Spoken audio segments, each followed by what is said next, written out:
let me shift here, and I just want to talk a little bit about silence. Silence, my sisters and brothers, has many dimensions. There is a sacred silence, which is that silence out of which creative contemplation grows. It's a meditation on the word and the will of God.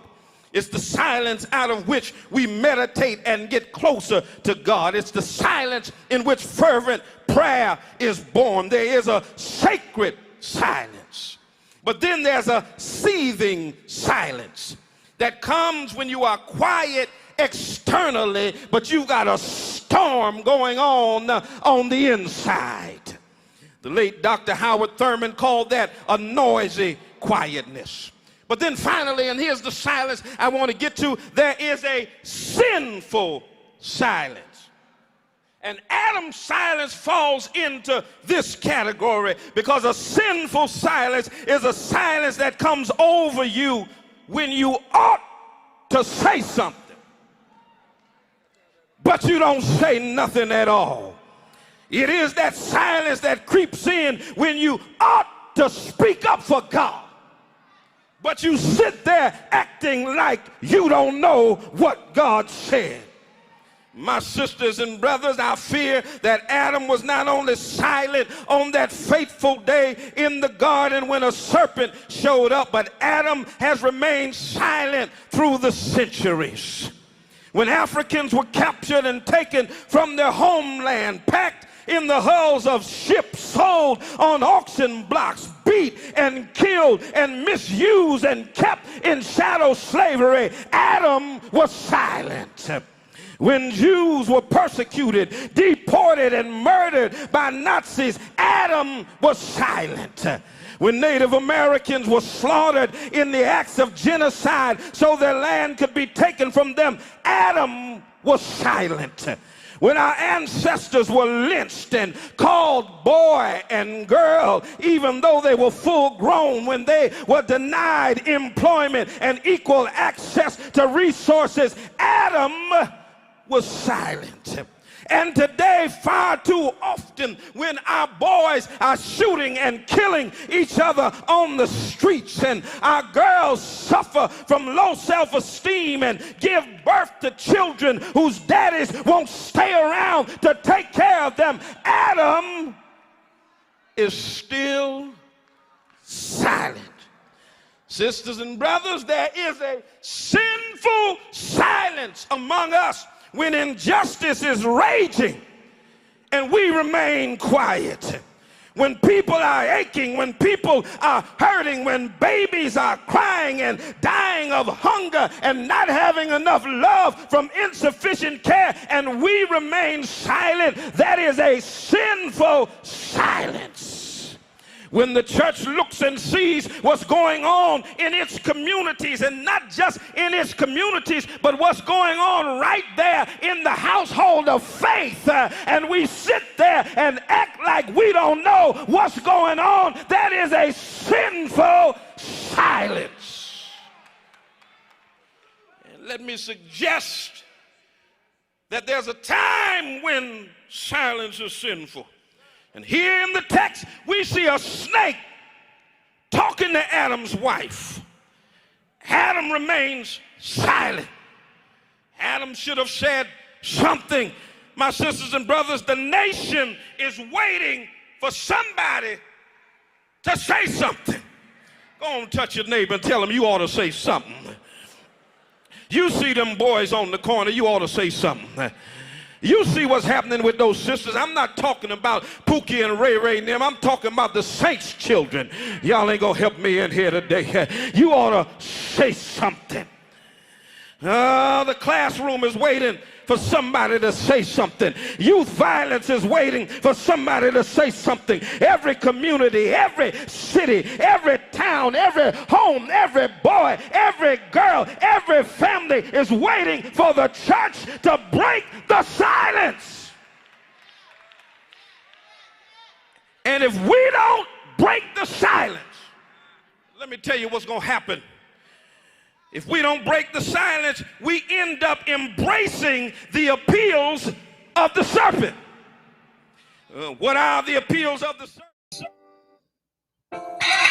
Thank you, Jesus.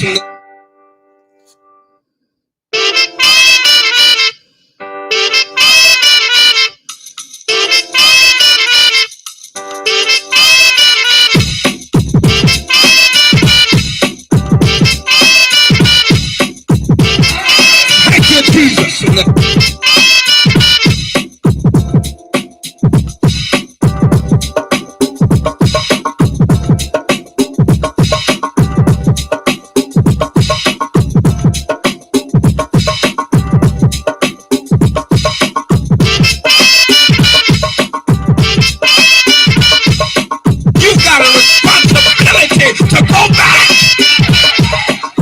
Bar.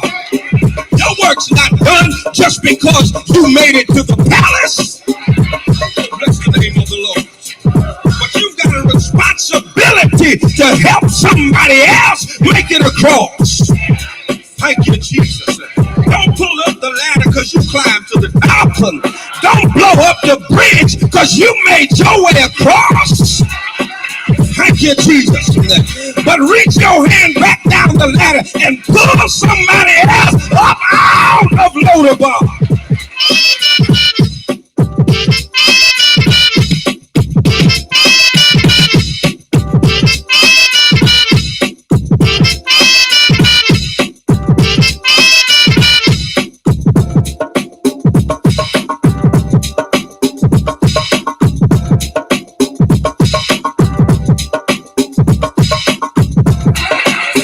Jesus.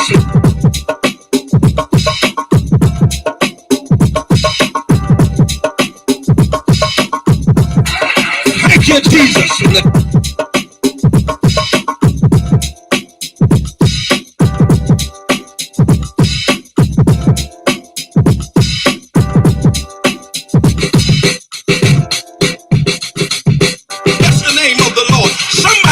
Tell themselves it's all right if you got it now, just hold it for me. I'll be there to get it after a while. Oh, bless the name of the Lord.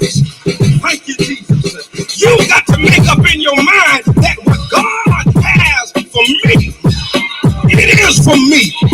I might not have it right now, may not get it next week, you might try to stop me from getting it, but if God said it's mine, I want you to know after a while, I'm going to get what belongs to me.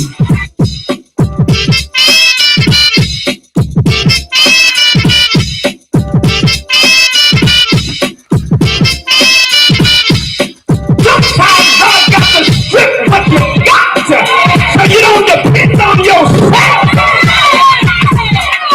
He got to take away from you so you understand how to depend on El Shaddai.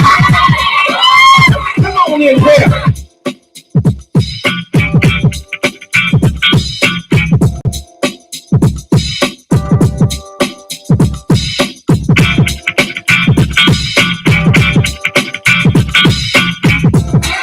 Thank you, Jesus. Our young people are dying. Cracked out. Suicide. Homicide. They'll kill you at the drop of a dime. Our jails are full. Yet the crime still runs rampant.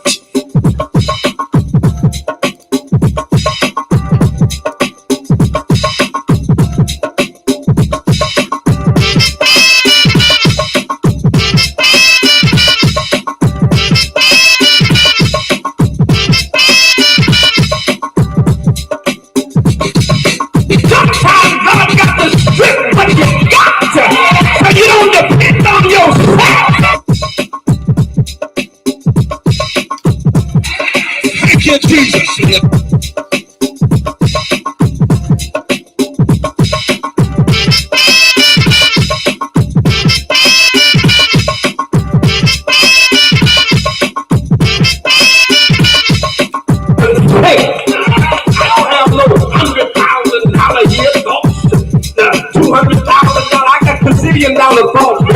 You better think because the Bible said 90.7 WTCC.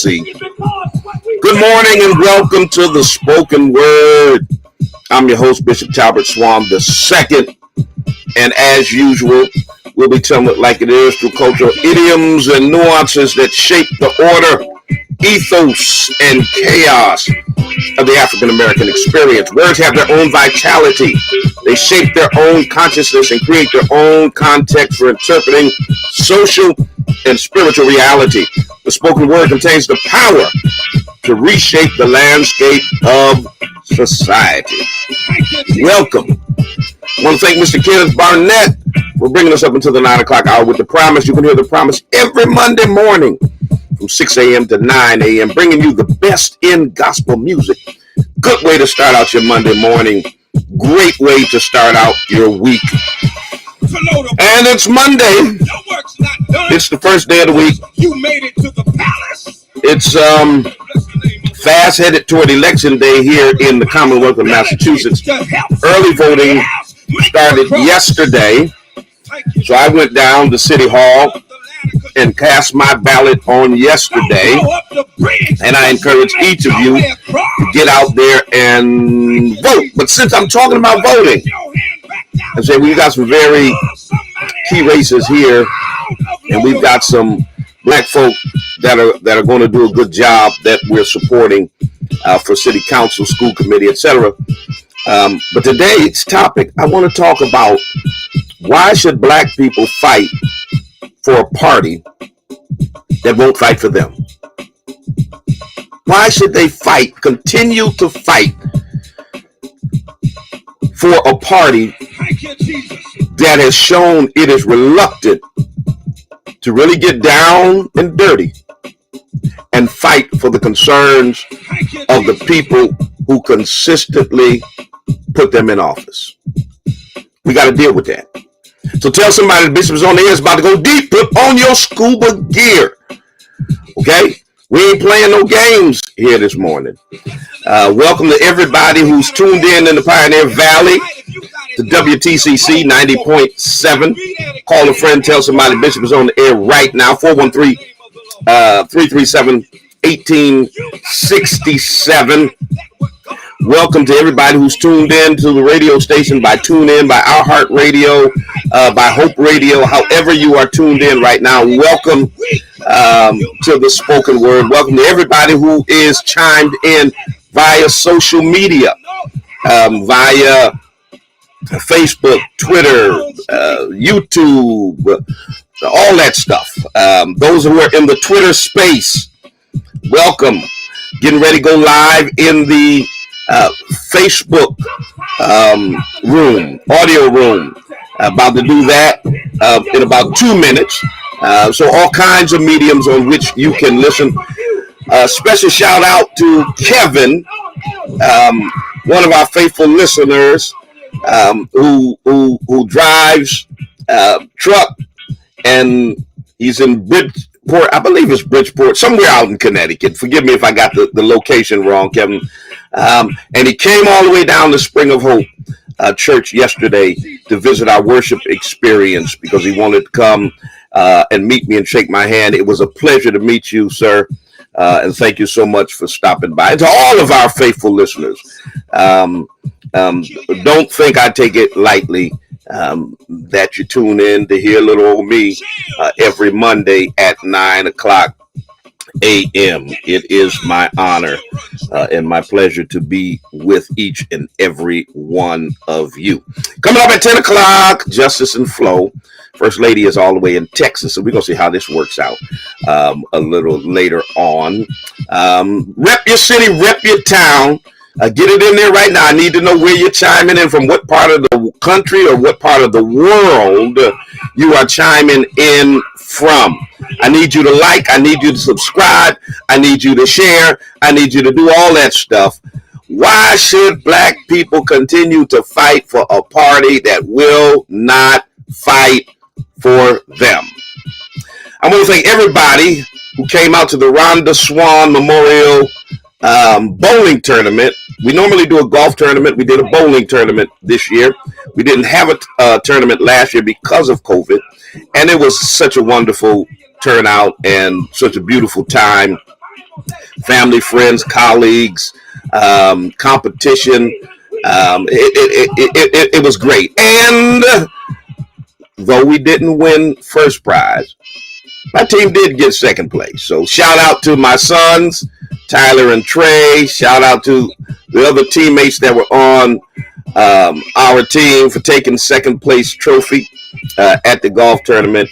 Shout out to my sister Frida Malone, the chief organizer for the event, and to everybody who came out to support. It is also Breast Cancer Awareness Month, and we had our Pink Sunday on yesterday. I want you to pay attention to all the information that is out there around breast cancer. It is extremely important, particularly for Black women. On next Sunday, this coming Sunday rather, at the Spring of Hope Church in concert with Zeta Phi Beta Sorority Incorporated, we will be having a domestic violence awareness weekend. So you want to come on by Spring of Hope, 35 Alden Street, Springfield, Massachusetts, and check out what's happening around domestic violence. So we're wearing purple next week. We were in pink this week. We're in purple next week. All right. Like, share, subscribe, rep your city, rep your town, do all that stuff. This is, of course, my favorite poem from my big sister who passed away because of breast cancer, going on 6 years ago. Stay with us. We'll be right back.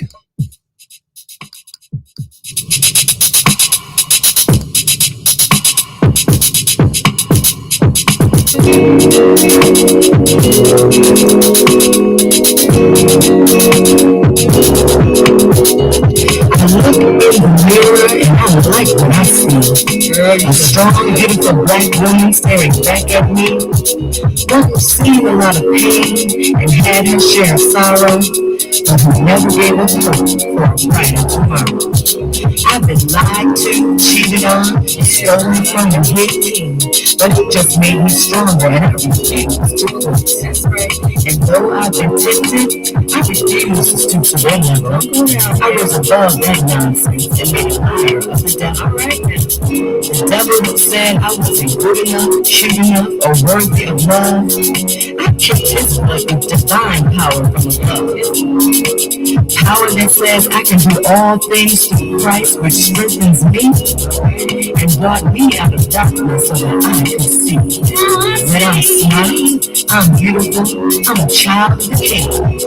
Abundant love for me, He came to bring. Oh yes, when I look in the mirror, I love what I see. That strong, beautiful Black woman, that woman is me.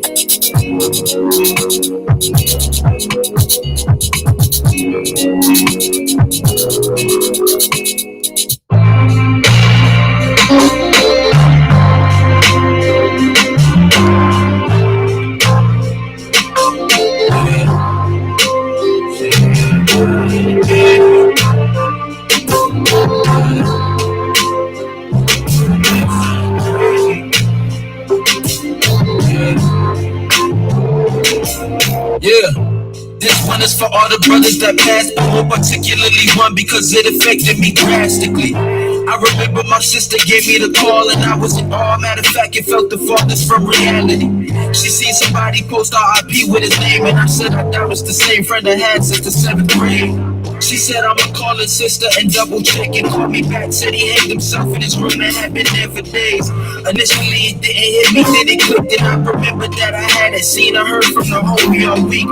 Wish she had told me what had him feeling lonely and weak. I guess everybody got demons we don't even speak of, cause I was with him exactly a week before the call. Just under 20, he couldn't even purchase alcohol. My best friend for like 6 or 7 years. I'm not ashamed to say I shedded plenty tears, but it was hard. He was somebody I had plenty memories with. The first person I ever burned any trees with. The worst feeling is knowing that you would leave us in all this grievance without a reason. You're the first people to ever believe in me. When it came down to it, you knew you could call me if you needed me. Cause that information I wouldn't have ever imagined. It's sad thinking about it. I ain't happy that it happened, but it made me. There was plenty times when I thought that it would drive me crazy. But looking back on on it, now I see all the time that it gave me. I learn more about why I am who I am on the daily. I know it may sound crazy, but I'm glad that it made me. Yeah, was born the son of a pastor, he was who I was named after. Matter of fact, I even got some of his characteristics. Both of us got messages for the people. I just do mine with rhythm on beat, he do his on the pulpit with scriptures. Well connected, respected in the community. Ever since I was little, I felt like there was some pressure on me. It started off with little stuff like when my folk brought us to church and then they forced us to get up and say a testimony. Getting older had to watch how I acted in public, cause people wouldn't hesitate to put that in discussion. Chatting like this and that, the pastor's kid. I'm like, yeah, that's me, but please don't expect me to be exactly like my daddy. Don't discredit my family for how I am. I'm not a little kid no more, I'm now a man. And I ain't pointing fingers, I'm not trying to do no blaming at all. When it comes to how I came up, I wouldn't change it at all, because it made me. There was plenty times when I thought that it would drive me crazy. But looking back on it, now I see all the time that it gave me. I learn more about why I am who I am on the daily. I know it may sound crazy, but I'm glad that it made me. Yeah, glad that it made me. All right. 90.7 WTCC. That's T Swan. He's got some new music out. He's got a new EP out called Black Swan. I need y'all to check it out anywhere you stream music. I prefer what I really prefer is that you go to iTunes and just purchase it. But anywhere they stream music, Spotify, Pandora, you name it, wherever it is, T''Swan. Check my son out. He's got some hot new music out on the EP entitled Black Swan. Okay? Check it out. Yes, I'm plugging him. If his daddy don't plug him, hey, who's going to do it? So, hey, check him out, okay? Do that. Also, Rhonda Swan, the poem you heard, I Like What I See. Anywhere you stream music as well, her poetry put to music is out there. So check it out. And then even yours truly, I got an EP out there that I produced right after the George Floyd murder entitled We Still Can't Breathe. So check that out. Check out all the Swans and all of our artists, particularly our independent artists that are out there on trying to do their thing and give the world music and art and all of that kind of stuff. We want to be supportive of them. All right, 413-337-1867. Why, oh why, should black people continue to fight for a party that won't fight for them? Because we can't vote for the Republicans. They're racist. You know, unfortunately, that excuse for the civil rights generation and even for my generation was sufficient for a number of years because, you know, we were very concerned about the blatant and overt racism of conservative white people. And it was enough to cause us to vote on the other side. But now, more and more, that is being exposed that polite racism, which is what you get by a bunch of Democrats, is no better than overt racism. And benign neglect is no better than just straight up neglect. If at the end of the day, no matter who's in power, the concerns of black people are going to continue to be ignored or not be a priority to the party in power, then we've got to reassess our relationship, particularly with Democrats, since over 90% of black people vote for them. I mean, it's like we're in an abusive relationship. You know, Democrats promise, if you get us in the midterms, you vote for us, get us in power, give us back the House, we'll do something for you. We give them back the House, they do nothing. But if you give us the House and the Senate, This time, we promise we're going to do something for you. Black people give them the House, the Senate, and the White House. What they've done for you. They gave you Juneteenth, which you already had. And now they say, well, listen, it's important that we get a bigger majority. So give us a bigger majority in the 2022 election, then we'll do something for you. It's like they keep kicking the can down the road, making promises of what they're going to do for black people, and it never materializes. We can't get voting reform. We can't get the Voting Rights Act restored that the Supreme Court gutted in 2013. We can't get police reform. We can't even get an anti-lynching bill. Well, you shouldn't blame the Democrats because, it's the Republicans that are blocking. Yeah, okay, so listen. First of all, most of those issues didn't even get a vote because of the filibuster. And Democrats have been the main ones, especially Joe Biden, saying they're not willing to gut the filibuster. What's up with that? Good morning, caller. Good morning, Bishop. How you doing? I'm good. You? Okay, I'm listening to you. Everything what you're saying is true. Mm-hmm. And the problem is, right, we got more black people than ever to register and get the vote. But then we begin to look at them, right? Until we get whoever we vote for, we get them in. And like you said, they will fail us. And then you know what happens, right? After that, right? Then we get our black people don't want to vote anymore because they feel like we're being lied to. Mm-hmm. And exactly right. We got the key to get whoever we want to get in. But once when they get in, it's almost like they shut the door. They don't want to hear a daggone thing from us. And then you got the dynamic. And then you got the dynamic of people once they get in office off the black vote. They then want to prove to white voters. They want to prove to white voters. Hold on a sec. I don't think he's hearing me. It's good, But like you said, once you get elected. Thank you for your call. I agree. And then the problem is once they get in office, then they want to prove to white voters that I'm not going to bend over backwards to do anything for black folks, even though they're the ones who put me in office. It's crazy. It's this catch-22. I need black votes, but then I need to give the appearance that I'm not beholden to black people at the same time. How does that work?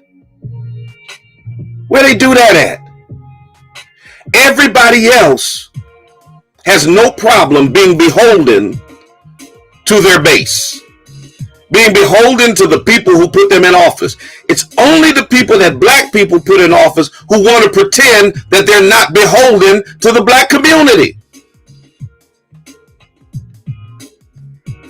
I'm not going to do anything particular for black people. No! You remember those famous or infamous words by Kamala Harris? And she and Joe Biden are doing exactly that. We're going to get in office, and on day one, we are going to take care of the LGBT community. We're going to take care of Asian Americans and Pacific Islanders. And I'm not saying there shouldn't be an anti-Asian hate law. That's not what I'm saying. I'm doing this for comparative reasons. They say, well, hate crimes against Asians skyrocketed, so we had to do something. Do you know how many hate crimes there were against Asian Americans, recorded hate crimes against Asian Americans in the year preceding the legislation that was passed? 262. 262. 262 total recorded hate crimes against Asian Americans that prompted the Congress and the president to sign a $5 billion anti-Asian hate law. There were over 3,000 recorded hate crimes against black people in the same time period. So y'all tell me how 262 hate crimes against Asians gets the Asian American and Pacific Islander community a $5 billion anti-Asian hate crime law, and black people who continue to be lynched day in and day out can't get an anti-lynching bill through Congress. Make that make sense. We can't get police reform. We can't get anything specific for black. I ain't talking about rising tide lifts all boats legislation. It's going to help black people too. No, I'm talking specifically for black people. I ain't talking about Juneteenth. I ain't talking about Hip Hop Recognition Month. Help me understand how 262 crimes against Asians gets a whole law. And black people are being lynched and murdered 10 times that. More than 10 times that. 15 times that. And we can't get nothing. Make it make sense. And here's the thing, you know, the Republicans are out here with Uzis. My Uzi weighs a ton, in the words of Public Enemy. And Democrats are spitting spitballs. It's crazy to me. Good morning, caller. Caller, Bishop, how you doing? This is calling from Indiana. You know, they say the definition of insanity is doing the same thing over and over again, getting, you know, expecting different results. Mm-hmm. And we vote for Democrats time again, and when it comes time to election, they come around and they tell us vote or die, and you know, vote blue no matter who. And they come to a restaurant, and you know, once they're in office, when it's time for us, you know, to get the things that were promised, we can't get it. And like you pointed out, other groups are able to, you know, get things, you know, for less. You're supposed to be the backbone of the party. And I just believe you got to do something different. You know? You can't keep voting for the same party and don't get results, and teach the newer generation that, hey, this is what we do. We vote and no result. Wow. I agree wholeheartedly. We got to do something different. We got to figure out what that is. Agreed. Thank you for your call. 413-337-1867. Let me bring Ferris Bueller up in the Twitter space. Wants to chime in on the conversation. Ferris, you're on.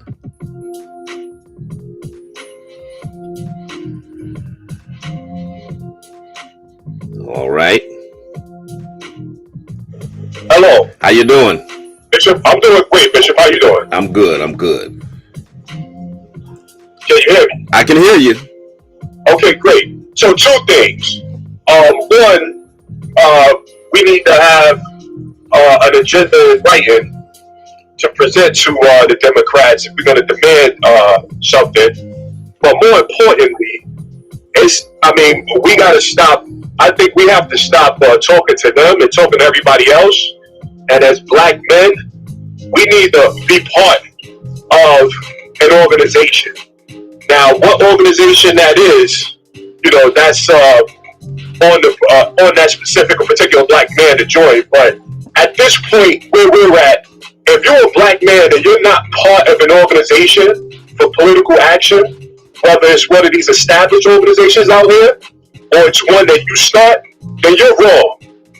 All right, if we don't organize, if you're not part of an organization with this purpose that we're talking about right now, then you're wrong, and that's the problem. There's too many of us on the sidelines. Yeah, a whole lot of barbershop politicians, you know, who talk a lot of smack in the barbershops about what who ain't doing and what who should be doing, all the while they ain't doing nothing. Right, exactly. If you can watch football on Sundays, if you can watch basketball when it comes on, you can take 1 hour a week to be on a conference call or to meet with a group of men in your location to address this issue that we have. Now, we know that we live in a system where it's pay to play. Now, we complain about the Jesse Jacksons and the Al Sharptons and, you know,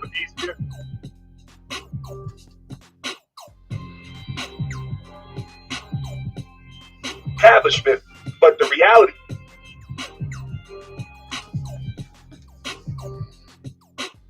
represent us. If everybody puts up $10 to buy our politicians, then we would have politicians who are representing our interests. We talk about what we want from these politicians, but we're not playing the game. This is pay to play. Brother, you just made it. You just hit on a point. And see, this is why I'm so hard on black preachers, because in my estimation, black preachers have always been the most independent in the black community because they derive their livelihood from black people. And see, if you are the one paying someone's bills, then you can make demands on them. And that's what people don't understand. Politicians pay attention to who puts money in their coffers. You don't put money in their coffers, then they're not listening to what you have to say. It's not just politicians, Bishop. That's life. That's everybody. That's pastors. That's teachers. That's anybody. If you put the money where your mouth is, then those people are going to move. And that's just what it boils down to. Yeah. Every area of activity, human activity, it's about business. Agreed. This is about business. We can't take none of this personal. But the thing is, we need to get our business together. If you could take $20 and go to McDonald's, you can take $20 and put that in $20 a month and put that towards the politician you want to buy, the preacher you want to buy, the teacher you want to buy. But if we're not going to put our money where our mouth is, and we know this game is pay to play, I mean, I guarantee you, Jesse Jackson, Benjamin Crump, these men all get a lot of criticism from the black community for not representing our interests. I guarantee you, if we started putting the money up and paying their bills and their expenses, they would start pushing our message, and that's for anybody. So a lot of this is we really got to, like, the time for talking to outside groups, to white people, to Democrats, that's over now. I mean, we already know they're not listening to what we got to say. We got to start organizing. When I say organizing, the root word of organize is organ. We got, and the derivative of organizing is organization. We literally have to have organizations with this mission. We need to be paying into these organizations, and we need to be patronizing these organizations once a week, no less than once a month. And if we do that, we won't have this problem that we have. But right now, it's like you said, Bishop. You know, we got a bunch of Monday morning quarterbacks. We got a barbershop politicians where we're talking, but there's no activity, and that's on black men. That's on us. So, all right. Where can I? I'm sorry. What's that, Bishop? Where can I pass the plate? Because you preached the whole sermon this morning. Okay, so my company is TASDEN, the Transatlantic Slave Descendant Network. My name is Folk, and I'm the CEO of TASDEN. All right. My website is www.tasdn.com. Gotcha. Also, what I'll do is I have a political agenda, African American public policy initiative. Is a 15-point agenda with demands for the Democratic Party, for the Republican Party. I'll send that to you. I can DM that to you, or I can send it to you by email. If you send me your contact information, you can take a look on that. Take a look at that. That's a comprehensive plan to address all of the issues that we have in this community. right now today is the African American community and the greater diaspora community here in the United States. Got it. I just followed you. Hit me in the DM, man. Appreciate your input this morning. All right, and thank you for letting me speak, my bishop. God bless you, and keep going on. Thank you. All right. The brothers on point, y'all. The brothers on point. Put your money. There was a song. I can't say all the lyrics to it, but there was a song when I was growing up that said, "Put your money where your mouth is, or you ain't saying a thing." Y'all know it. Y'all that are old enough. Yeah, put your money where your mouth is. Absolutely. Let me bring Landless up in the Twitter space. Landless, you are now with us in the Twitter space. What's happening?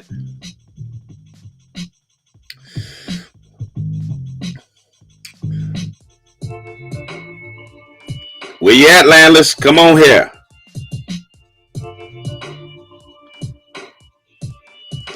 All right, while we're waiting, 413-337-1867. We're waiting for Landless to get on before we go to another one. But as I was saying before the last caller, the Republicans are out here with Uzis, and Democrats are out here with spitballs.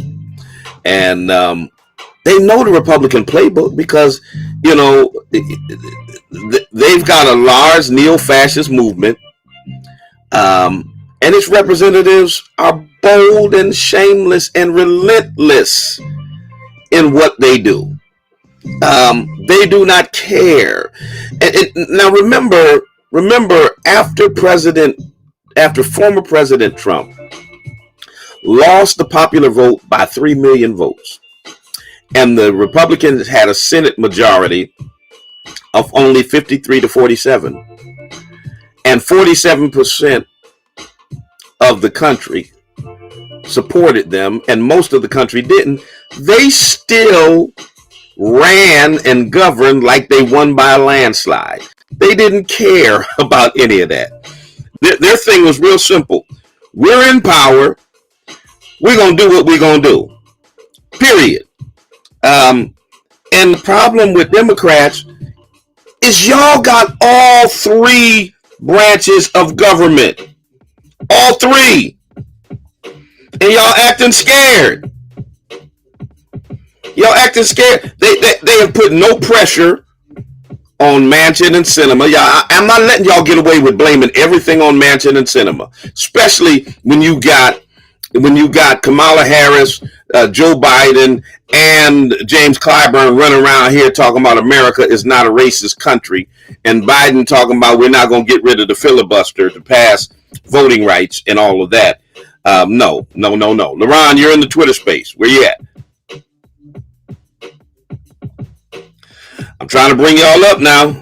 You got to move quick. Unmute yourself. And jump in the conversation. All right, let me try to bring Landless back up in here. You can now speak, Landless. Where you at?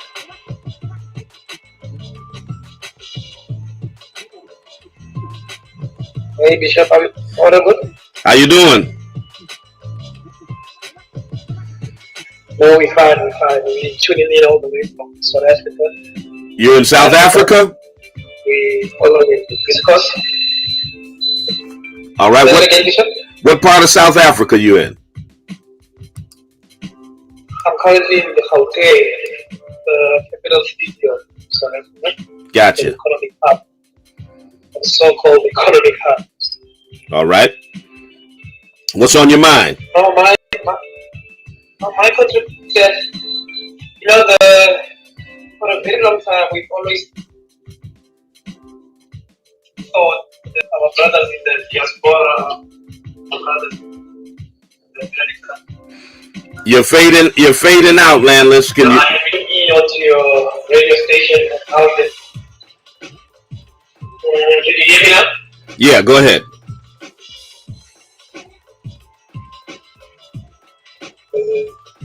disruption of sort here. One time we had paid attention to our brothers in the diaspora, our brothers in the Americas, and we have sort of like draw inspiration from the work that you do. But obviously, with close attention to the work that you do and close attention to the people who put in the space, it's clear that our suffering is an international position. The blackness itself is. All right, I apologize. We've got a bad connection. I don't know if it's because of your internet or whatever is happening in South Africa. I definitely appreciate you trying to chime in, but it's difficult to hear you, and so I don't want to cheat the rest of our audience in terms of being able to understand what's going on in the conversation. So let me see. Let me bring up Dark Necessities. Dark Necessities. You can now speak. You're in the Twitter space. Hi, Bishop Swan. Thank you for letting me come on. And I just always think about this situation that we find ourselves in. I know the last speaker was trying to, I heard him say something about we're like an international kind of group, and that it's sort of an international type of problem too. But my question is okay, so we have a two-party system. They've tried to institute a third.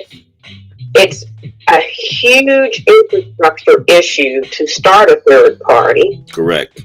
And I like what your other caller said, except for he just focused on men, because women give a lot of money to the church and stuff. So, trust me, most of it. Yeah. But okay, so as we're looking to ourselves and building our own organizazations, what do we do in the meantime? I mean, there still has to be, because the two-party system isn't going anywhere anytime soon. Right. So there still has to be working within the lesser of the two evils. I mean, and this is like, we got a really, really, really tough political situation here. Yeah. Well, see, I think we have to have a hybrid approach instead of an all or nothing approach. So many times what we do is all or nothing. We're going to vote Democrat because we're going to go with the lesser of two evils, and then we fall off in terms of holding them accountable. And it's hard to hold somebody accountable if you're going to turn around and keep them in power anyway. And so there have been people who have, and I was totally against this at times in the past, but I'm rethinking my position. There were people who were saying, you know what, vote down ballot. Your local issues influence quality of life issues that hit you right at home. Your local district attorney and city councilman and school committee person, focus on those and let the national Democrats flail in the wind and fend for themselves and see how it feels to go without the black vote and deal with the other party being in power to recraft their agenda. And I'm wondering if that's what we need to do to get Democrats to really take us seriously, because it seems like whenever we put them in office, they're kicking the can down the road and always telling us, we'll get to you after the midterms. We'll get to you after the general election. And they never get to us. Yeah. Yeah, that sounds like there's got to be solutions put on the table instead trying to work out some solutions. And that's something, I mean, that sounds like a good idea. But, I know we don't get anything from anybody. They minimize us and don't look upon us as but yeah, I just like to stay in the solutions and, but we have to maintain whatever it is we have now too. Yeah. I'm more of a revolutionary, so I'm kind of with you. But I won't say those things. Anyway, thank you for letting me come on. All right. I appreciate it. Thank you for your call. 413-337-1867. If you're in the Twitter space, pump your request up. We got a few more requests that are still in there. If you're in the Facebook audio room, you can put up a request as well. Welcome. I see y'all up here in the Facebook audio room. And of course, you know, we got all of y'all who are chiming in on in the social media space. So welcome to each and every one of you that are in the social media space. Good morning, caller. You're on the air. Good morning. Hello. Good morning. Good morning. How are you, sir? I'm good. How are you? I'm doing great. Thank you. So I jumped in late into the conversation and I see the subject. And in listening to the sentiment of some of the callers, let me first say I totally understand why some people have an issue with the Republican Party, right? Mm-hmm. But I also have to question our people and ask us, are we getting enough from the Democratic Party? And in my view, the answer is absolutely positively not. When you look at what's in the best interest of Black America, and when you look at the policies of the Democratic Party, what is very clear to me is that the Democrats are very, very, very pro-homosexual agenda. They're pro-abortion. They're very recent example, they're pro-Afghanistan. They have put and have given aid to the Afghanistanians and have not given proper aid to Black farmers. So it's like you have all of these constituencies around the world even whose interest is put ahead of the Black community. And I think it's overtime for the community to say to the Democrats, when is enough? And let's get out of this. Let's stop supporting these people. That's my view on it. All right. Thank you. Appreciate you. Appreciate your input. Let me get Andrea up in the Twitter space. All right. You're on, Drea.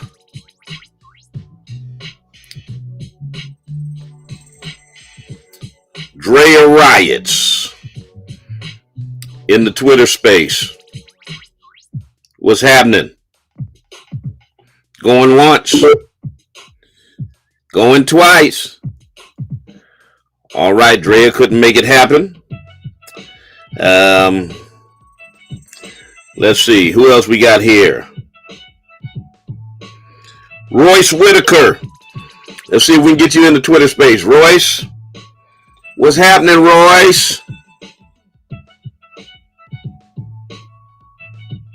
413-337-1867. Do we have you in the space, Royce?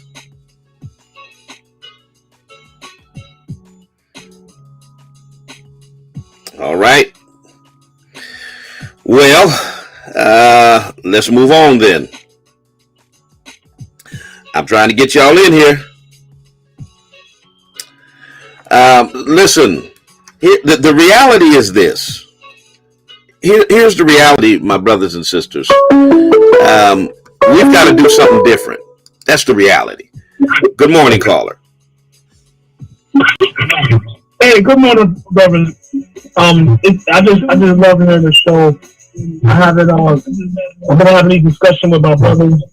I work in the public, and it seems like we just brainwashed into just doing it a certain way. I got a two-part question. The first part is, why do you think our people are just stuck in this cycle of feeling that we have to vote this way or that way?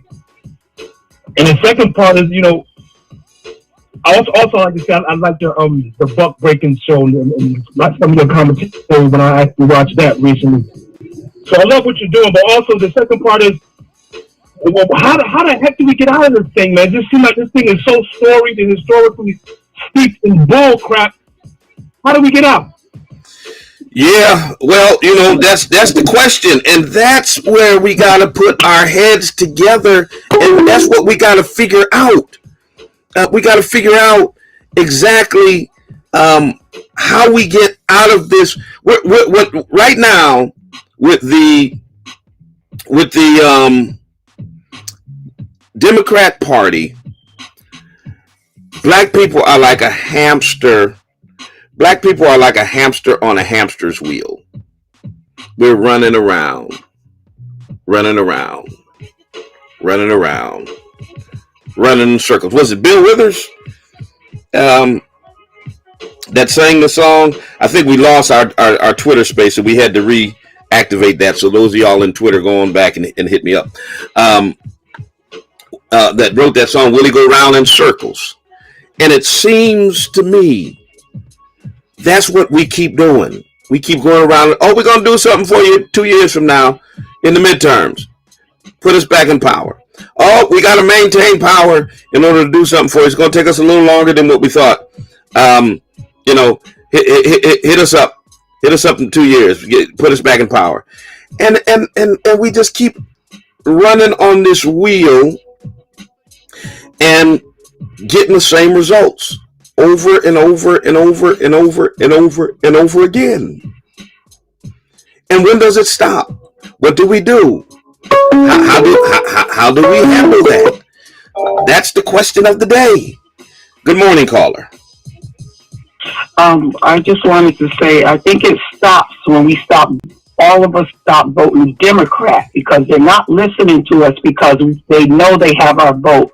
And as long as we keep voting that way, then they don't have to come to our communities and hear our concerns. They don't have to do anything for us. So once we all stop, put our vote independent, start a new party, then we'll have results. Thank you. All right. What do we do, y'all? Come on. What do we do? Not a day goes by. And even though I'm a registered independent, not a day goes by that I don't get a text or 2 or 3 from the Democratic National Committee asking for some money. They send emails from Vice President Harris, sometime from President Biden, from House Speaker Nancy Pelosi, from Jamie Harrison, the DNC chair. Then we get texts and messages from congressional candidates all over the country.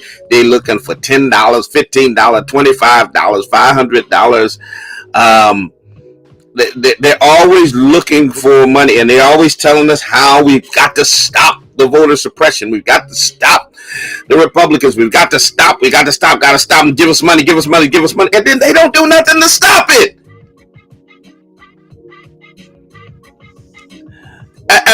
Y'all listen. The Supreme Court gutted the Voting Rights Act in 2013.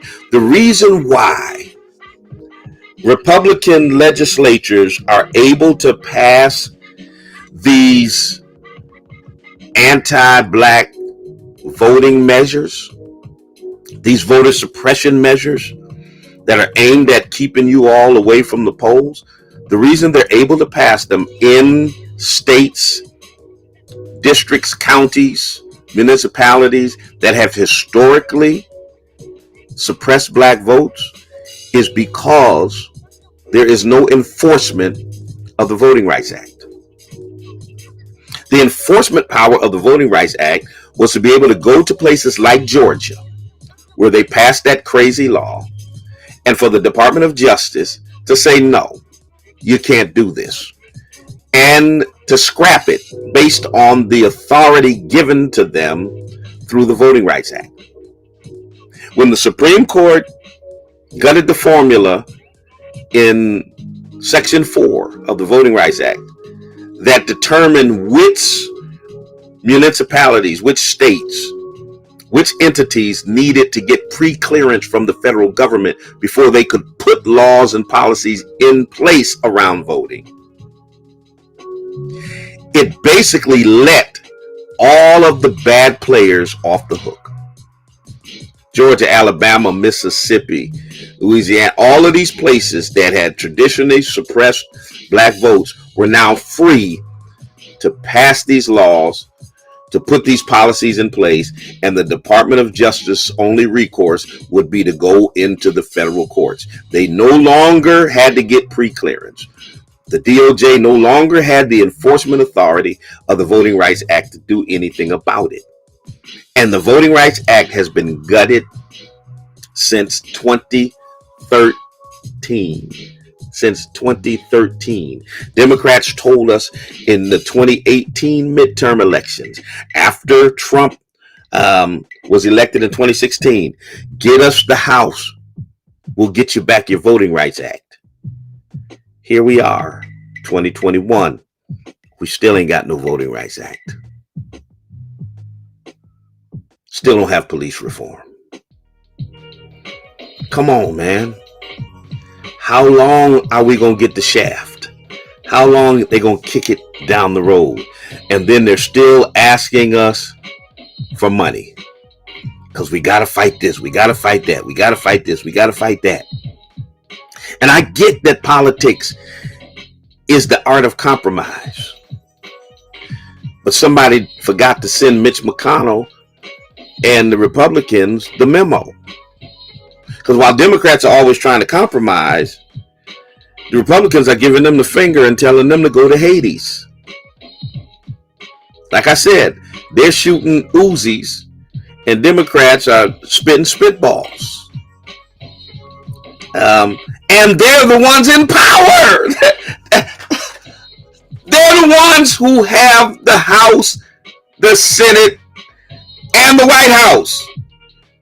Y'all the ones who's supposed to be holding the Uzi. Y'all the ones supposed to be like Public Enemy. My Uzi weighs a ton. Y'all the ones who are supposed to be blasting them and pushing through what you want. How y'all think this would be going down if Republicans, regardless of how thin the margin, had the House, the Senate, and the White House? How do y'all think this would be going down? Come on, man. How do you think this would be going down? Oh, let me see if I can sneak Tamar in for 1 minute. Tamar, I'm going to try to get you in real quick before I take my 10 o'clock break. You illustrated very well the fact that we should no longer support the Democrats whatsoever. Once we got the House, the Senate, and the president in there, the first 90 days of his presidential term, he did things for everybody but the people that put him in power.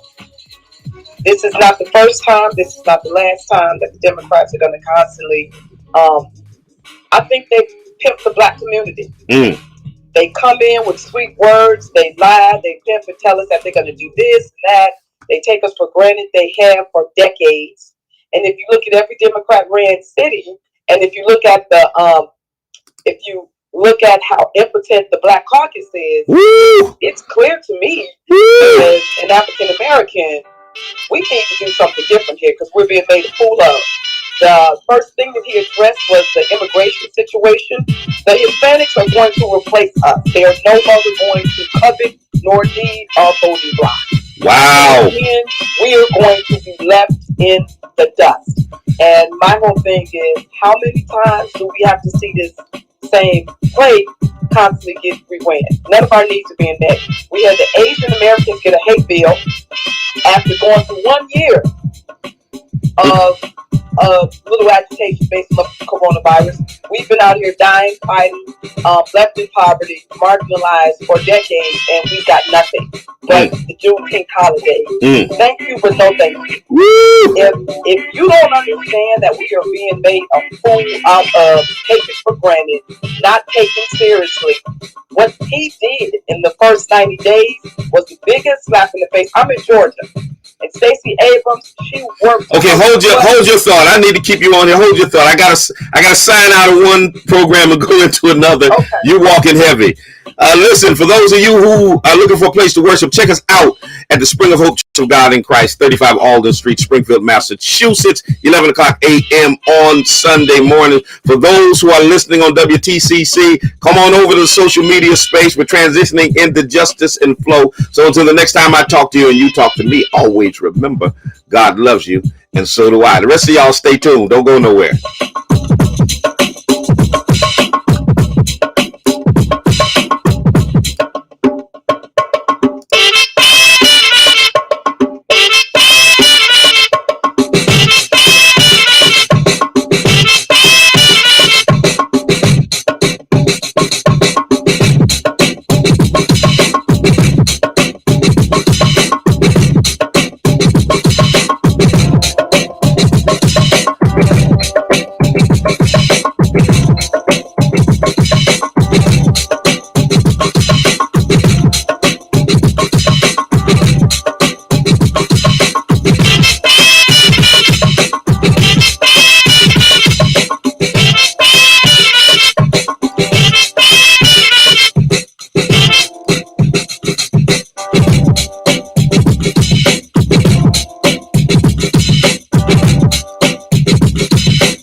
Okay, Mar, finish up your thought. Then I got to transition into justice and flow.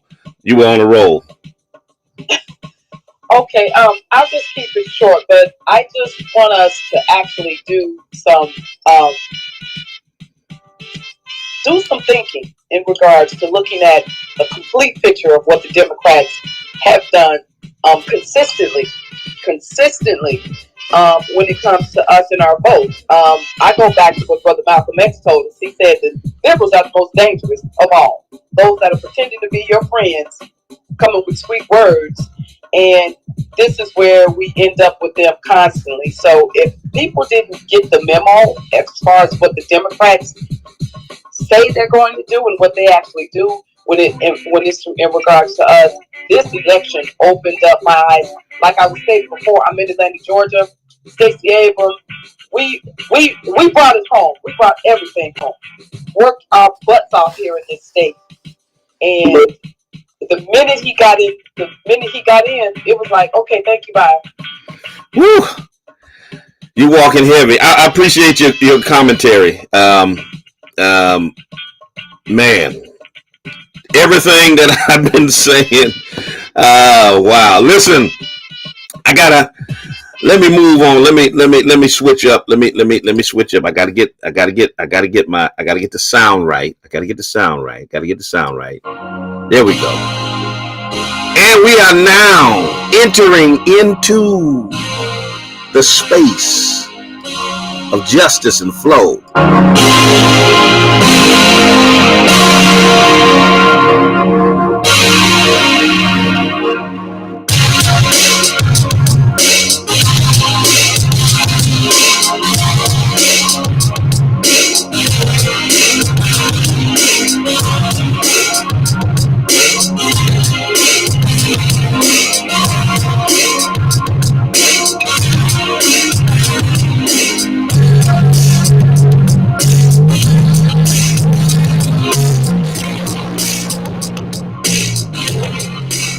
What's happening? Good morning. Good morning. Hey. Good morning, Whit. See you out there.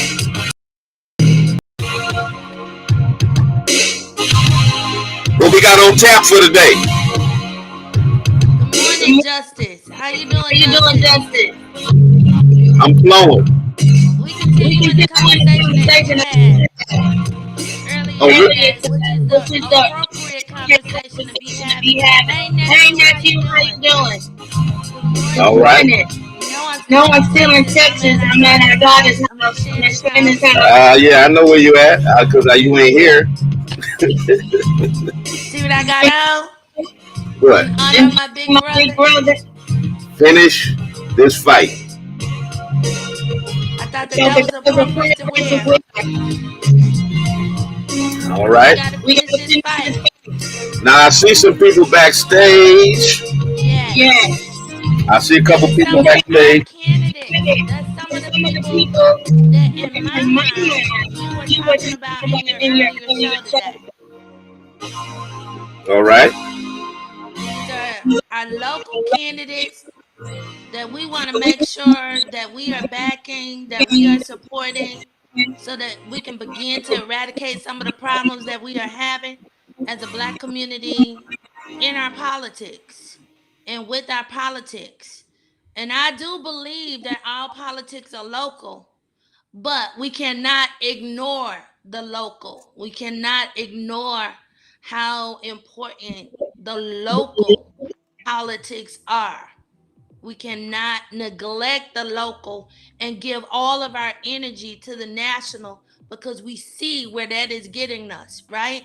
So I believe that we need to start from the bottom, and no disrespect when I say bottom, but from the bottom and work our way to the top with some of these issues that we are having with our politics. And here's the reality. Yeah. Your local politics directly affects in a more profound way the quality of life issues that you face every day. How much you're going to pay the taxes on your house, the excise taxes on your car, whether or not the street is going to get plowed in a timely manner to get you out, for those who live in the Northeast, to get to work during a snow day. You know, all kind, the district attorney town, all of that kind of stuff. And sometimes we ignore who's going to be on the governor's council, the city council, the school committee, the district attorney, you know, the various local offices that affect us every day, and spend all of our focus on who's going to be president and who's going to be in the Congress. Right. Well, just like you said, and I just want to expound upon it a little bit more, because a lot of people don't get the direct connection and they don't get the quick connection. They don't get that right now, the water that they're drinking. How many grocery stores are in the area, close to, to them, to where they can access or get to quickly or whatever. The transportation, just everything, the quality of our schools, the quality of our education, the delivery system, how many hospitals we have, just everything that you can imagine is directly related to the people that we either elect into office or allow to be elected into office. And too often in Springfield, in the area of Springfield, we haven't been active enough, but we have the potential. We have the potential to really make some significant changes in our political structure right here in the city of Springfield. And it can really, really, really begin with this year's election, which is a week away. However, I did want to mention this before you bring some of the candidates up to the live stream today. I wanted to mention that this past weekend, Saturday and Sunday, is the only early voting weekend that we will have for this election. And that's the reason why yesterday was souls to the polls. That's significant to church folks. Church folks are already up and out typically on Sundays. And so we were really trying to get church folks up and active and participating in this democratic process. And Saturday was the first day of early voting. But City Hall is open all week long. So you have Monday, Tuesday, Wednesday, Thursday, and Friday. And there are a couple of other spaces, but I'm really just pushing a City Hall right now because everybody should know how to access and how to get to City Hall.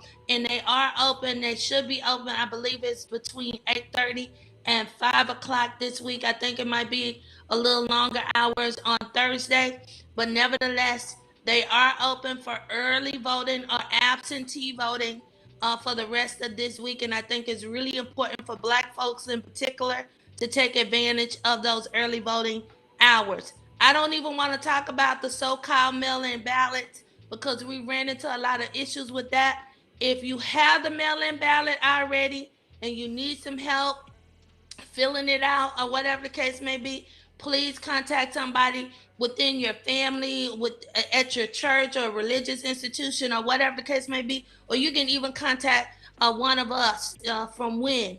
You can even contact one of us. Just inbox me at Cynthia Davis Swan on Facebook, and we will make sure that we get you some help. You can also go to Cynthia Davis Swan on Facebook if you need transportation. I have posts and a phone number up there that's available, and maybe one of our candidates can even give us more information about some of those things that we are trying to push, and certainly let the community know that we're trying to make available to make the voting process a little bit easier for you to understand and also participate in.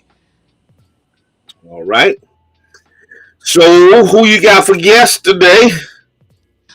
So I've invited all of the members of the Dream Team, but of course, all of the members of the Dream Team, all 8 of those Black candidates are working individuals. So whomever was able to make it work, out today. All of them was excited about being on the show to update us on what's going on with their campaign, and certainly what's going on with the with the campaign. I'll just say that. I'll just say with their individual campaigns, but also with them being on the slate. This is the first time. This is the first time the city of Springfield has ever seen anything like this. I believe, and I'm gonna throw my faith out there. I believe that God is with us. I believe that these candidates have been divinely selected as the first, black slate of candidates. But like I said, also them being black and them being Afro Latino happens to be a real bonus. They're real proud of certainly their heritage. They're real proud to be the descendants of slaves, and they're real proud to be black individuals. But they're also the best candidates for these particular positions that we are that the election is around. So we're really excited about them, and I just want Springfield. Listen, Springfield. I just need for us to do what we need to do, to not only do like the young man said that was on your show earlier today, Bishop. I believe his name was Tisden, or that was his website name. But when he said put your money where your mouth is, it's more than money. In other words, it's put your support where your mouth is. Like you said, we have a lot of barbershop and beauty shop, politicians, but a lot of times when people are doing a lot of talking, they're not doing nothing else. So, I don't want to hear just a whole lot of talking if you're not doing anything else. If you're not putting any support, if you're not putting your endorsement, if you're not putting any work in, if you're not putting any financial, we all can do something. We can either put a body there, we can put some money there, and sometimes we could do all of it. Sometimes we could do all of it. And I'm just saying, we're a week away from the election day, and we need to be doing what we can to ensure that we not only elect the right people, but we also need to make sure that we keep certain people out. There is an element out there that is wicked, and so we need to make sure that we keep certain people out and that we elect the right people this year. And I believe that this slate of candidates are definitely the right people. All right. Let me, I'm waiting for them to turn their cameras on. Let me bring up Zaida. Hey, Zaida. Can't hear you. Are you unmuted?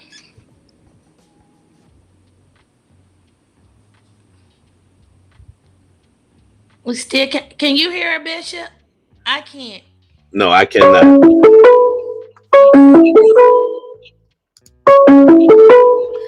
Let's see, we got a caller calling in. Good morning, caller. Hi, caller. Zaida. Good morning, Bishop. Bishop, how you doing? Good morning, caller. Yeah, how are you? Good. Good, Carol. It's a pleasure to hear your voice. All right, what's on your mind? How come none of these elected officials have come out for some of these other candidates? How come Eric Lesser hasn't come out and endorsed some of these people, and Galuni hasn't come out and endorsed anybody? And why is that? Well, I'm not sure. I can't say one way or another who they have endorsed or have not endorsed. I haven't kept track on whether they have or not. I know that Lesser has expressed support for some of these candidates. So maybe you ought to check with his office to see who he's supporting. Well, no offense, Bishop, and I'm a good follower of your show. He's on your show every week, every month. Can you ask him? But you can ask him.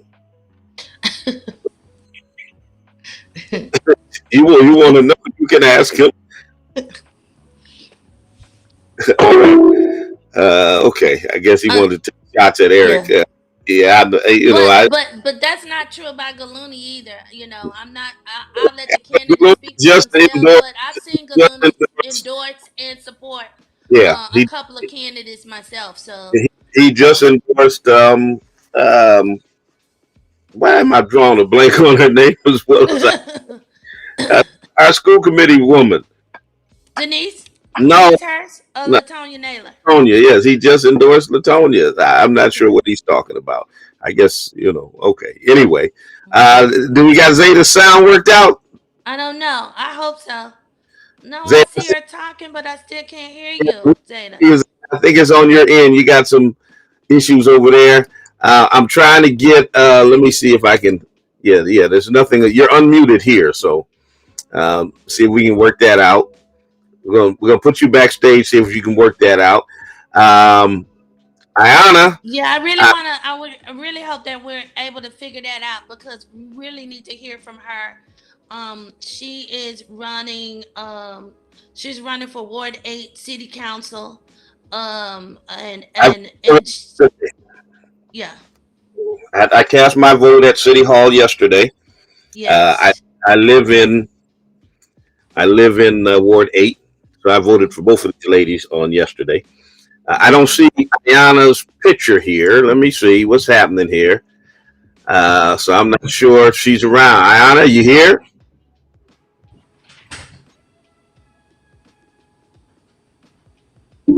I think I hear sound on her end, but we got a black screen. So She might be working. let her work that out. Let's see if we get got anything here with Zeta.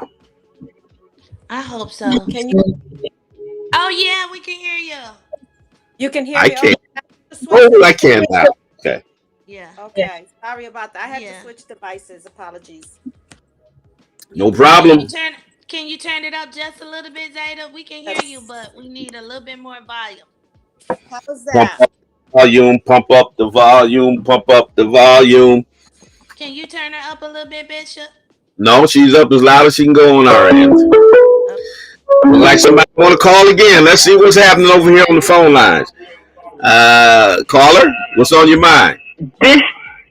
What's on my mind is I'm trying to connect onto your website. I got lost when you left WTCC, and I'm trying to follow you. Okay. Can you go through it real quick how to do it? Or where are you? I went to Justice and Flow, but I saw a whole lot of information. Go to Facebook. Okay. And search for Bishop Talbert Swan. And when you see Bishop Talbert Swan with a blue check next to it, that's my page, and you should see me live right there. Okay, thank you. You're welcome. Hey, Zeta. Hi there. How are you? Is that better on the sound? Yeah, that's a little bit better. I'm hoping that the audience can hear you. I can hear you. It's a little low for me, but that's okay. I can still hear you. So I'm glad that you were able to chime in this morning. I really wanted to talk to you. Can you update us on how your campaign is going?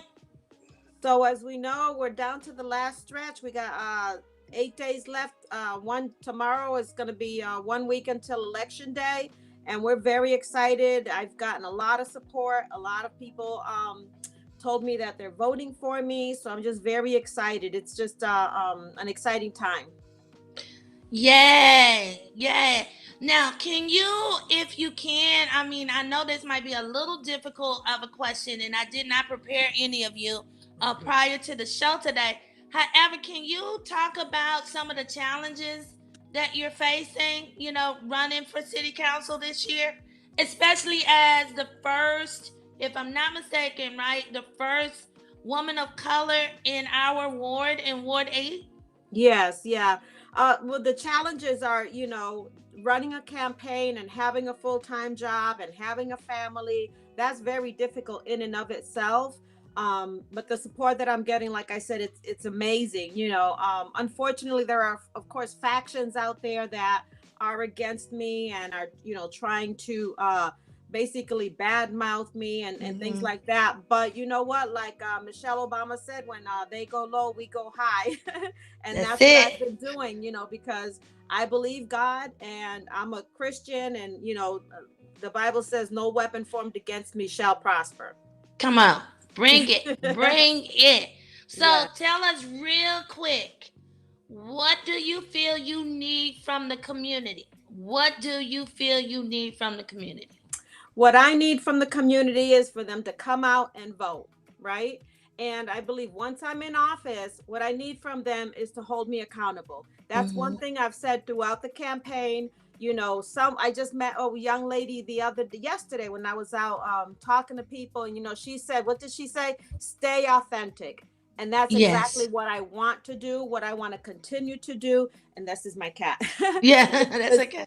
If there's any time that anybody sees me, going astray or going the wrong way or thinking that I'm going the wrong way, please call me. My number is out there. Yeah. I'm available via email, via phone number. Call me and have a conversation, and we can figure things out, because that's one of the things that I don't want to do. And I see a lot of politicians, unfortunately, do it. Once they get in office, they forget who put them there. Just like Bishop was talking about earlier regarding the Democratic Party, which I'm very disappointed about. Yeah. But I want to make sure that I remember who put me in office and who I work for when I'm in office, because the reason I'm in office is because I want to help our community. Like you said, First Lady, all politics are local, and local politics affect us the most. That's right. I want to make sure that, we improve our quality of life by doing the things that you said earlier, our property taxes, grocery stores. We live in a food desert in Mason Square and Indian Orchard as well. We have to address those issues so that our community can thrive and can have a good quality of life. I really, really, really appreciate that. You have, I don't think saying 100%, is enough. I want to make it very clear that you have my support and the support of my family and everybody that I know 1000%. As much as we have to offer, we are behind you because we believe in you, and we know that you are authentic. We know that you are true. You are a real woman of your word. And that's the reason why it's so important that we not only participate in the electoral process, but that we also are there, for the long run to support you and to also help to hold you accountable. That's not a bad thing, but you need our support, right? Help to hold you accountable. Amen. I just thank God for that. But anyway, give your contact information, for those who may be listening, who might want to get in touch with you, who also might want to jump on, even though we're at the final stretch as far as the election is concerned. But like we are telling people, it goes much further than just the election. Certainly that's part of the process, but it's not all of the process. Absolutely. So we need you to vote. We need you to vote, but we need you to also stay. Yes. Stay with the candidates. Stay with those that you elect and put into office. So give us your contact information, Zeta. Sure. My email address is zeta.govan@yahoo.com. And my phone number is 413-301-2533. And if I may, First Lady, I did want to say something about exactly what you were talking about after the campaign. If anybody's interested in volunteering this last week, I need volunteers. We need people to help us continue to knock on doors, continue to get people to the polling stations. As we know, this state, I think, and specifically this city, we did a really bad job about notifying people about the election, about clearly giving them instructions regarding the mail-in ballots. Some people got the little white cards, some people didn't, and some people got it late. If they got very late, they might not get their mail-in ballot by next Tuesday. So if you guys need a ride to the polls, my campaign is willing to do that. I'm going to need volunteers. Again, volunteers on election day. So anybody could call me and be part of my campaign. And also after the election, like you said, First Lady, right? After the election, if we need 100 people to go down to City Hall because the City Council is taking some public speak outs regarding a certain issue, we need 100 people down at City Hall. So that means the people who voted for us need to come down and help us. Let the mayor know, let the other officials and other city councilors know that this community cares about that issue. So those are the kind of things that people can do to support after the campaign and after the election is won. I have very specific, I guess, talking points about the Democratic Party and how we need to figure out a way, right? Because we can't just talk about the problem at election time. We need to be talking about it all year round, all year long. Strategies to make sure that this doesn't happen again, like Bishop was talking on his show regarding the party. Right. And thank you for saying that. I wanted to say this about that. That's hurtful, actually. To have, be one of those Black women that really jumped out there, made a lot of sacrifices because I was really concerned of the direction that the national election was going in. And we did. We did what we needed to do to really turn this country around, to help the Democratic Party, and for the Democratic Party to then turn around and deal with us in such a disrespectful way. I mean, it's just it's like being married to an abuser. Yes. Honestly, or whatever, right? So we're connected, we're making all the sacrifices, we're doing all the right things, and we're really trying to hold, this party up, and we're trying to do everything that we can as a community to hold this party up. And then when we do, the party turns its back on us and it cheats on us and it disrespects us, and it's like a domestic violent relationship. It really is. It has all of those characteristics. It has all of the pathology, right? Of a domestic violent relationship. So as a candidate who is typically, because I know this because you're also my friend, and I thank God for that. But you're also my friend that has typically voted, Democratic, just like myself, or whatever, although we're very independent minded, and we will vote our conscience and our convictions. That's the most important thing, right? So we're not married necessarily to a party. We're married to values and convictions. So I get that. But I wanted to say this about, that climate and that situation that we are in, that we need to just focus on the candidates for this local election.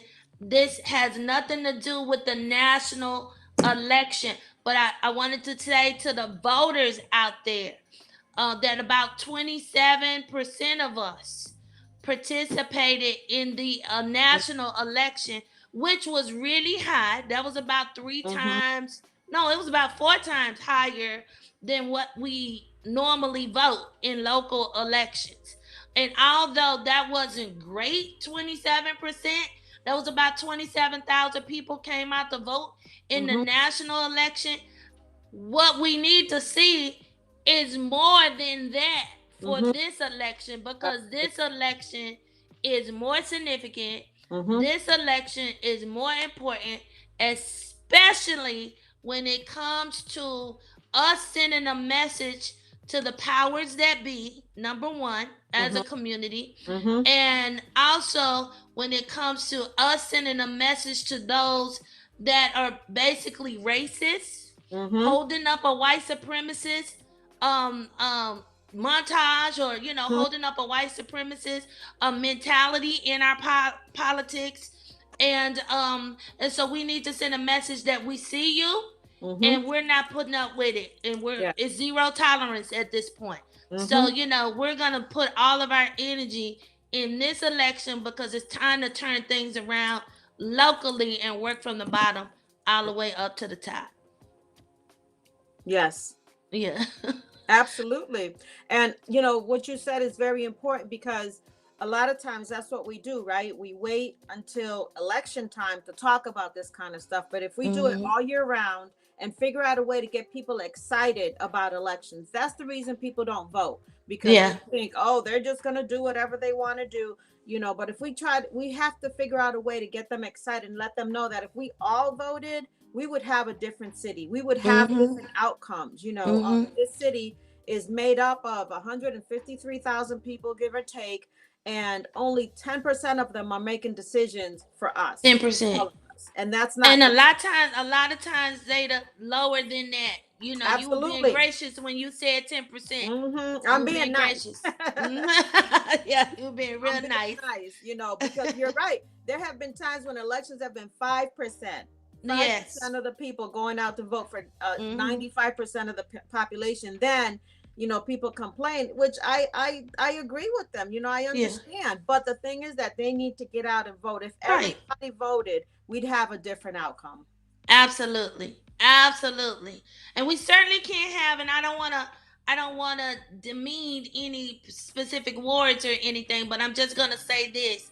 We certainly can't have wards that have thousands upon thousands of registered voters in them, but only 800 of those thousands upon thousands of registered voters come out and they make the decision about who's going to represent that ward. Right. We cannot have any more of that. You know, we cannot have any more of that. So I'm not going to name call because I don't want to demean anybody. I don't want to demean any area because we love the city of Springfield. So, like I said, we need to come out and we need to use our voices of voting power, right? Collectively to say, listen, we're tired of being neglected. We're tired of being ignored. And we need to put the right representative in these seats so that, you know, so that our voices can be heard and listened to. So thank you so much for joining us today. I don't know if it's anybody else backstage. I don't know where Justice went, where Bishop went. But thank you so much, Zeta, for your input and coming to the show today. Thank you for having me. I really appreciate the time. All right. Thank you, Zeta. Have a good day at work. Thanks. Bye-bye. All right. So, and Ayana says that to that other caller, Eric Lesser did endorse her. Okay. All right. I think I know who that is, but I don't want to say any names, but I think I know who that is, and but I'm glad that, you know, he's getting the information about some of our other politicians endorsing some of these candidates. I do know that this guy is a great supporter of this particular slate of candidates, and we do appreciate him, and he is one of those that puts his money where his mouth is, so we appreciate him. So that's that. Is there any other candidate in the back? Because if not, we can transition to some calls. No. Okay. All right. So, you know, I know that they did tell me that they was going to have a hard time. We do have another show coming up next week, Monday, which will be the last show before the election day. But nevertheless, we really want to encourage our people. And when I say our people, you know, I don't bite my tongue in saying Black people. Black and brown community in Springfield, those of you who understand Black Lives Matter, those of you who understand the racial climate that we live in, those of you who see injustice and understand that Black people are served the greatest injustice, you know, in this country. Those of you who understand that we are trying to recreate a political infrastructure that is cohesive and that is certainly meeting the needs of our community. Those of you who understand that we are tired and we're exhausted from having to explain how we have to live here, you know, in this country. and those of you who love and like we do, who love the city of Springfield, who are committed to the city of Springfield, want to see Springfield better. And in the way, one of the ways, it's not the only way, and it's not the only thing that we have to do, but one of the ways that we can address that and certainly begin to make this city, this great city, a better city to live in, to thrive in, is through our political structure. So this year again, the Divine Community was the first to create a black slate, and we've learned a lot, and we're learning a lot.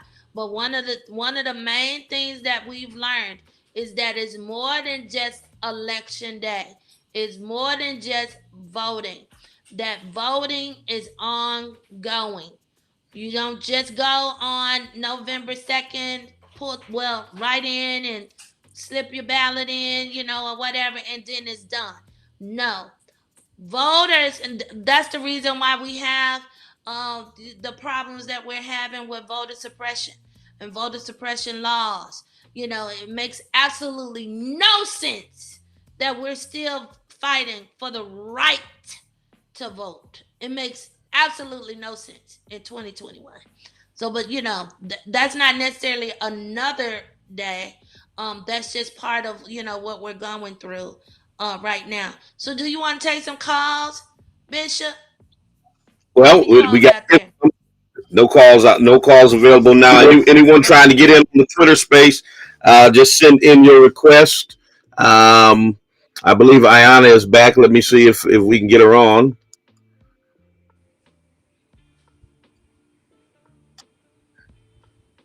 We got a black screen on you, Ayana. You here? Can she hear us though?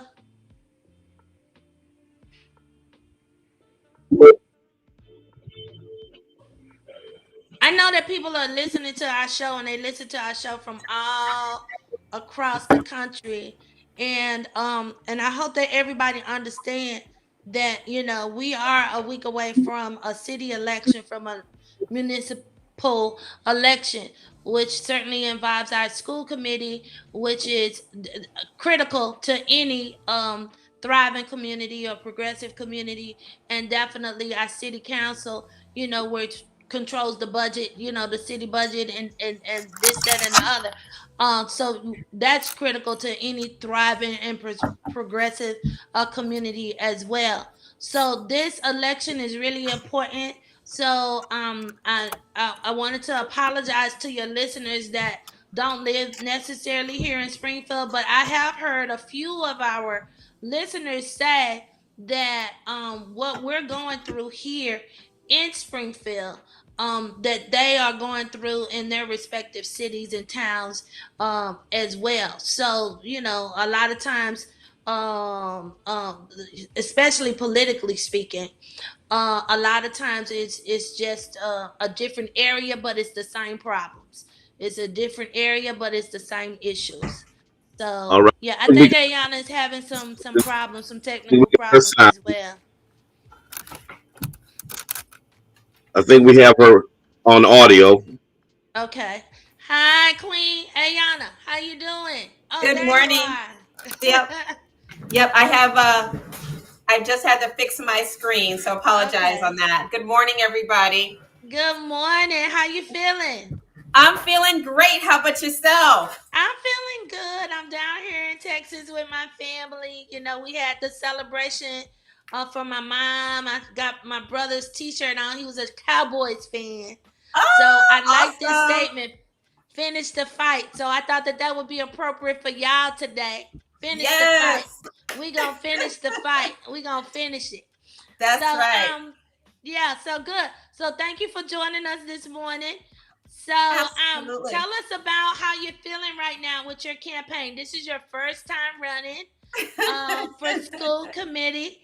I think you've been running an awesome campaign from my personal perspective. An awesome campaign thus far. I'm feeling really good about you. in your candidacy. You know, I don't even want to talk about your opponent because we don't look at it like that. It's just about what we need right now for this time. And I think we definitely need a woman like you on the school committee at this time. I think this is your time. So tell us about your campaign, where you are. Absolutely. Well, welcome and good morning to the Justice and Flow audience. This is an amazing show. Justice, where are you? I don't see you. So welcome, everyone. Good morning. And certainly thank you, First Lady, for all the work that you're doing behind the scenes in terms of making sure that people really understand that local government, local elections matter, right? And that we have to come out and vote, whoever's running, that we personally have a stake in that, meaning that, those folks that we want to see in office, we ought to go out and vote for them. And so I'm just encouraged that because there's so many of us this time around that are running, the Tracy Whitfields, the Tonya Dale, the Denise's Hurst, the Justins, the Janae and Leslie and Zeta, and just so many people, right, that are stepping up and saying, you know what, I want to be involved in servant leadership. I want to be involved in helping our community move forward. And so for me, that's what it's all about, right? I tell people when I'm walking the doors, I'm not a politician. I have had a career, multiple careers. And so this is just something I want to be able to do to help our community. It's not about me. It's about my children. It's about the legacy of our community. It's about those folks that don't necessarily have a voice. I want to be that voice for them. And I want to be able to stand in the gap. And I want to be able to be the connector to many, many people that want to have access, right? Want to have access to government, want to have access to the powers that be, whatever that might mean to some of you. And so I'm here just to be a contributor to our community that I've lived in, that I've worked in, and that I've raised my children. And so I'm here to push the needle, to fight the good fight, and to not allow others to define me or speak for me. And so I'm here to do that work. And so been on the campaign trails for over 10 months. It's been a grueling task. It's been a learning curve. It's been a movement that has inspired others to question who's been representing them, who's been out there fighting for them. And so we've had these candid conversations about what does government do? What does school committee mean? How do you and I help move the needle? And so those are the conversations I've been having. And so folks are excited and inspired and want to then get involved. And so I'm just elated that folks are saying that they're going to vote for me. I'm elated that folks have made a contribution to this campaign. I'm elated that people like yourself and Bishop have been standing always in the gap in terms of our city, making things move, shaking things up, so people like myself can then run for office, right? You've sort of tilled the ground a bit, you've watered some plants, you put some seeds in, and so now those seeds are growing. And so I can say that with surety that the work that you and Bishop have done are sort of the outgrowths of what we see. Someone like myself that has been able to now stand up and run for office and be able to know that the community will have my back. And so I'm just excited. I'm excited. I'm encouraged. And I'm not stopping. My foot is on the gas and I'm not letting up until 8:01. Yeah. Well, good for you. But like I've been trying to say though, until all the votes are counted. You can't let up till all the votes are counted. That's right. But it That's goes right. past. So I'm saying 8:01. That's when they say the polls close, right? And so even when the votes come and there's there's something that might be needed to say, then if we need to do a recount, we'll do a recount. My team is ready and prepared. So we'll do whatever is possible to making sure that the right person gets in the seat. The right person. I just want the right person. That's it. Yeah. You know, the right person. You know, it's not about making evil out of opponents necessarily. It's about really at this point electing the right people. And so I really do believe that you're definitely the right person for this time. With that being said, I kind of want to take a little curve with you, if I may. You're not an at-large candidate, but maybe one day in your future you will be, for a school committee, right? But one of the things that I was exposed to was certainly, I think I've seen just about every form that the school committee candidates participated in. Mm-hmm. It was two things that was very, very, very concerning for me. Um, that that the opponents on the school committee, and when I say the opponents, I mean candidates other than yourself, you, other than Denise Hurst, and also other than Latonya Naylor, right? So the other some of the other candidates who are running for school committee, whether ward or at large, first of all, did not know what the school to prison pipeline was unfamiliar with the school to prison pipeline. And what was also concerning about that, professionally speaking, these are practicing lawyers. Okay, so but then they are also again running for school committee in a very large school district that also has about 80 something percent Black and brown students, and I think it might be even more than that now, because white students have been making a mad exodus for a few years now, for a long time now. And so with that being said, it was very concerning, more than a red flag, right? To have people running for school committee in a district made up that looks like ours, that don't know what the school to prison pipeline is. The other thing I want you to speak to, and maybe you can tie the two in together, sure, was that again, some of the other candidates or opponents, running for school committee, was very excited, almost exuberant to say, yeah, I believe in having resource officers, police officers, in the schools. And I also believe that the Springfield Police Department should have first and total access to the cameras, to the surveillance cameras. That was very concerning to me. Can you speak to those two elements, I guess in your own way? And because like I said, as a parent and as a resident, a former educator, or whatever the case may be, that was very concerning to me, that we have people running for school committee that don't know school to prison pipeline, and that was just gung-ho about having police officers in schools, right?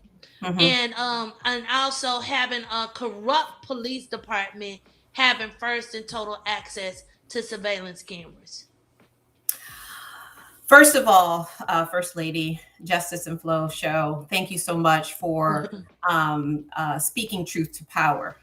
We have to be critical, and we have to understand sort of the consequences of the things that we do in education. And so as a former educator and an adjunct professor, it is critically concerning to me that we have taken the role of the totality of an educator into another realm that has no business, if you will, in an educational classroom, in an educational building. And this is what I mean by that. We have had for multiple years an adversarial relationship with that entity. And so because of that, why would we want to have that particular entity in our schools? I don't understand it. It's beyond me.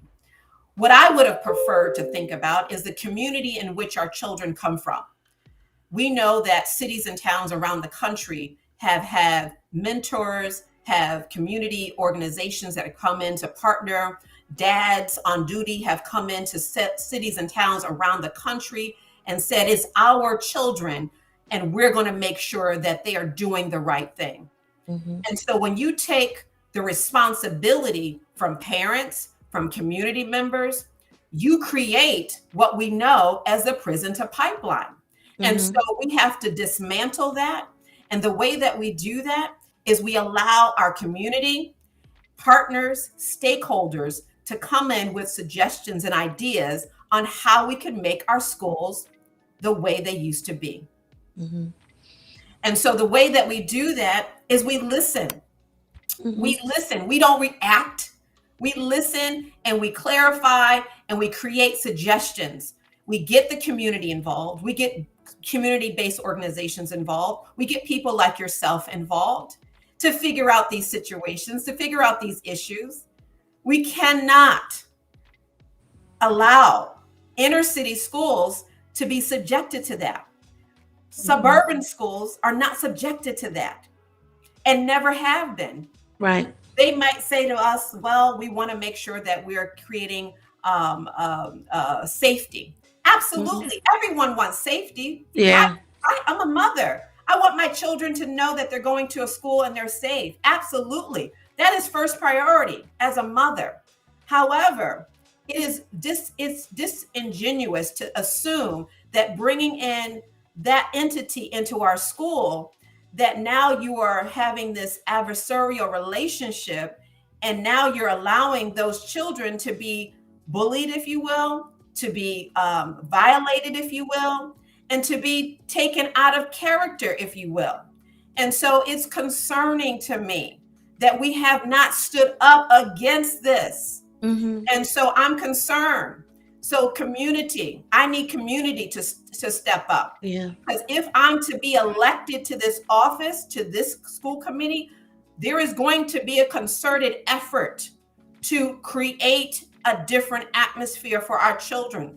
It is unacceptable to have an entity like that in our schools at this juncture. We have seen the polarization, the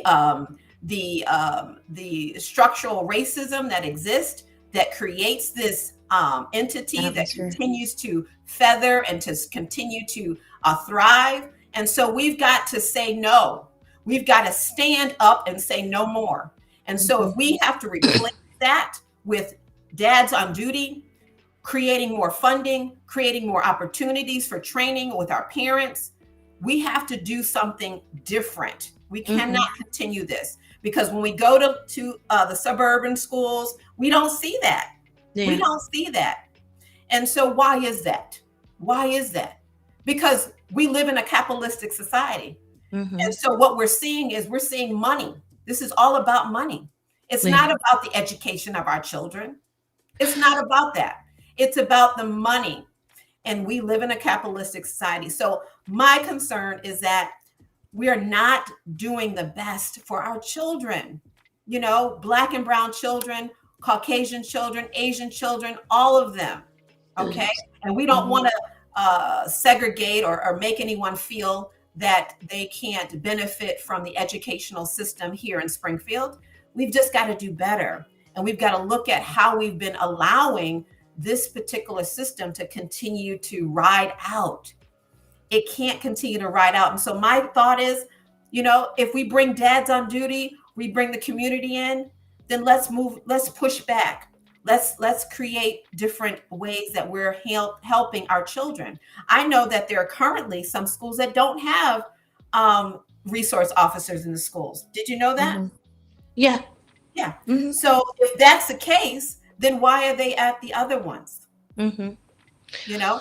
So my concern is, again, you know, we have to create other ways, interventions, resources, more teachers of color, creating more atmospheres of learning that are that are exploratory, creating field trips, creating guest speakers, looking at best practices all over the country that are helping our inner city students thrive and learn, because we know that they can thrive. We know that they can learn. We know that they can excel because we've seen it. And so I would like to see some more resources brought into our schools to help our children. And so let's do some of that. And that is part of the reason why, I'm so grateful that you decided to step up and run for school committee, because I think that part of the problem has been that, first of all, the school committee, in the words of Sister Denise Hurst, she let us know that the school committee has not been elevated in terms of people really keeping a good eye on what's happening on the school committee. In other words, they kind of been ignored or neglected because they don't have a high profile.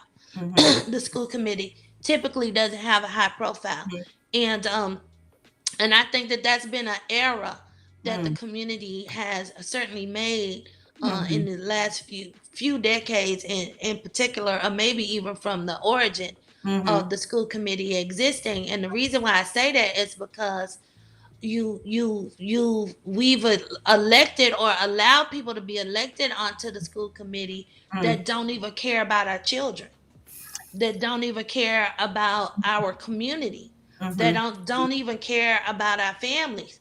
They were basically looking to start a political career, and they used the school committee as a stepping stone, or either they wanted to be elected or was prompted to be elected onto the school committee to maintain a certain power set, if you will. But at its core, or at their core, it wasn't about caring about the educational system and those people, students, children, families, and community that they serve, that the school district serves. So that's why I'm grateful that you're running, is because at your core, regardless of if you don't know it all right now, at your core, you love the babies, you love the children, and you definitely love your community. So you're going to be a great advocate, for your district, for your ward, and for the students and the greater community at large. Any parting words you have for us today, Ayana? Thank you so much, Justice and Flo, for having me on the show. Thank you for all the folks that are chiming in online and on Twitter, Instagram. I see you. I thank you. I appreciate all of you. So many different social media platforms. And again, thank you for this opportunity. I think with nothing else that I could certainly say to all of you is that we need to practice our right to vote. Whether it's in the national elections, local elections, municipal elections, whenever there's an opportunity to say something, to get your vote in, this is your obligation. Because when you vote for me or vote for anyone, you have a stake in what I say and what I do. I'm your boss, or excuse me, you're my boss. Yeah. And so I work for you. And so when you vote me in, you can call me, email me and say, oh, wait a minute, I'm not feeling that. You know, or thank you so much. You did a great job. I appreciate you. And so, and then I can also turn around and say, hey, community, I need you. I need you on this, issue. I need your support. And so, Zeta said, we have to work together. So I know that after this election, this is, irregardless to what the results are, this is not going to be the last that you're going to see of me, because I just decided that I'm going to get back on those doors, because I really want to talk more about some of the other things that are concerning our community around housing, around unemployment issues, around job creation, around the ARPA monies and the funding, and about abandoned buildings and, businesses, Black businesses. There's so many different things, that I'd like to address. you know, as I've been on these doors and hearing the people, you know. And so I would say, you know, I would ask humbly and respectfully for consideration for me if you live in District 4, Wards 2 and 8. That's Atwater, Van Horn, Indian Orchard, Pine Point, Boston Road, Parker Street. I'm all over. And so again, I would love for a vote for you. This is early voting, so we're asking that you come out and vote. City Hall this week, 9 to 4. There are 2 other locations, the Raymond Jordan Center, I believe, on Wednesday, Greenleaf as well. Check the City Hall for that information. Call 311 for that information. And if you don't know your polling site, you know, don't just say, oh, I don't know where to vote. I can't, I'm not going to bother. Right. No, bother. It takes about, you know, 5 minutes to give a call to City Hall, ask them where you vote, give them your address, and they'll tell you real quick. You know, if you need a ride, like Sister Swan said, you know, you can give a call. This is my number, 413-886-9089. We're more than happy to give you a ride to the polls. You know, and I'm sure all the other candidates will. I'm sure Sister Swan will and Bishop will. You know, we'll do whatever we got to do to get you there, because we can't stay home, guys. We can't. You know, I'm tired just like the rest of them. But you know what? I get up and I do something for myself and for my community and for my family, you know. And I want to be able to say that, you know, I stepped out on faith and I did something differently to help our community in a very different way. And so I'm excited about this opportunity. I'm excited about all the candidates that are running, you know, every last one of them that has taken the initiative and the gumption, if you will, to move in a different way. And so I'm excited. This is our time. And so we just want the community and those that are listening, if you're here or if you don't live here, let your friends and family know Springfield, Massachusetts has an election.